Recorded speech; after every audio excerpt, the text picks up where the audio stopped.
माघ मास के शुक्ल पक्ष की एकादशी का नाम जया एकादशी है। जया एकादशी के महत्व के बारे में भगवान श्री कृष्ण ने धर्मराज युधिष्ठिर को बताया था कि इस व्रत को रखने से ब्रह्महत्या जैसे पाप से भी मुक्ति मिल जाती है। माघ के महीने में भगवान शिव की पूजा भी की जाती है, इसलिए जया एकादशी के दिन भगवान विष्णु और भगवान शिव की पूजा जरूर करनी चाहिए। इस दिन व्रत रखने वाला भक्त कभी भी भूत प्रेत पिशाच की योनि में नहीं जाता और इस एकादशी को बहुत सी जगह पर भूमि एकादशी और भीष्म एकादशी के रूप में भी जाना जाता है। मोक्ष प्राप्ति की इच्छा रखने वाले सभी भक्तों को अपने जीवन में एकादशियों का व्रत अवश्य ही रखना चाहिए। वैसे तो साल भर में कुल 24 एकादशी आती है, लेकिन इस बार साल 2023 में अधिक मास होने के कारण इनकी संख्या 26 है। आइए जानते हैं जया एकादशी का व्रत कब रखना चाहिए, कब खोलना चाहिए, एकादशी की तिथि कब से कब तक रहेगी, द्वादशी तिथि कब से कब तक रहेगी, व्रत का पारणा यानी कि एकादशी का उपवास कब और किस समय खोला जाएगा, भगवान को भोग में क्या लगाना चाहिए और किन वस्तुओं का सेवन करके आप एकादशी का उपवास खोल सकते हैं, किन वस्तुओं का दान करने से जया एकादशी व्रत का पूर्ण फल प्राप्त होता है। इस बारे में बताने से पहले आप सभी से अनुरोध है कि हमारे चैनल पर आजकल सुनाई जा रहे माघ मास महात्म्य की कथाएं भी आप जरूर सुनिएगा। इस बार 1 फरवरी बुधवार के दिन जया एकादशी है और उपवास भी इसी दिन रखा जाएगा।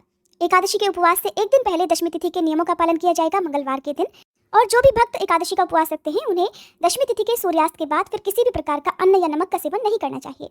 एकादशी तिथि प्रारंभ होगी 31 जनवरी मंगलवार की सुबह 11:55 से, जिसकी समाप्ति होगी 1 फरवरी बुधवार की दोपहर 2:02 पर। जब भी एकादशी की तिथि 2 दिन तक लगती है तो ऐसे में जिस दिन द्वादशी भी लगी हुई हो उस एकादशी का उपवास करना ज्यादा शुभ फलदायी बताया गया है।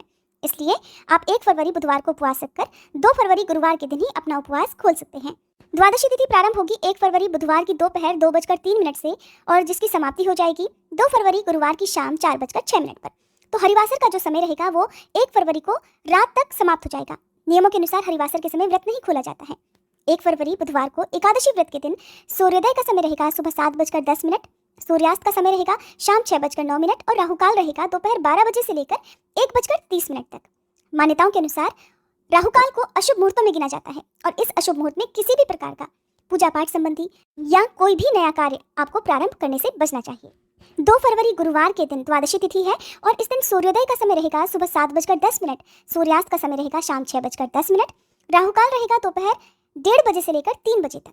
इस दिन भी आपको राहुकाल के समय का ध्यान रखना है। द्वादशी तिथि को दान दिया जाता है तो आप दान देते समय ध्यान रखें कि उस समय राहुकाल का समय ना हो। जया एकादशी व्रत रखने वाले सभी भक्तों को अपना उपवास खोलना होगा यानी कि व्रत का पालन करना होगा 2 फरवरी गुरुवार को सुबह 7:11 से लेकर 10:15 के अंदर अंदर, क्योंकि द्वादशी तिथि को हमेशा सूर्योदय के बाद ही व्रत खोला जाता है।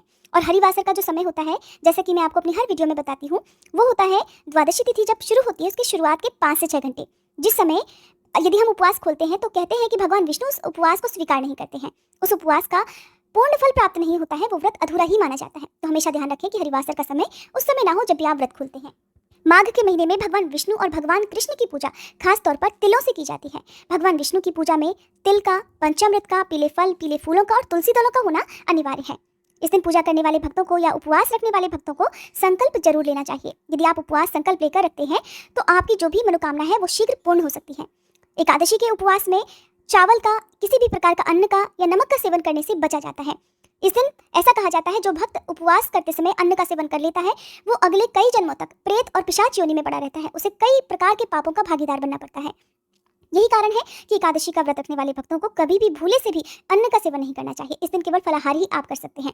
इस दिन दूध और शहद का त्याग भी उपवास रखने वाले भक्तों को करना चाहिए। एक दिन पहले दशमी तिथि को तुलसी दल तोड़कर रख लिए जाते हैं, क्योंकि भगवान विष्णु के भोग में यदि तुलसी दल ना हो तो वो अपना भोग स्वीकार नहीं करते हैं।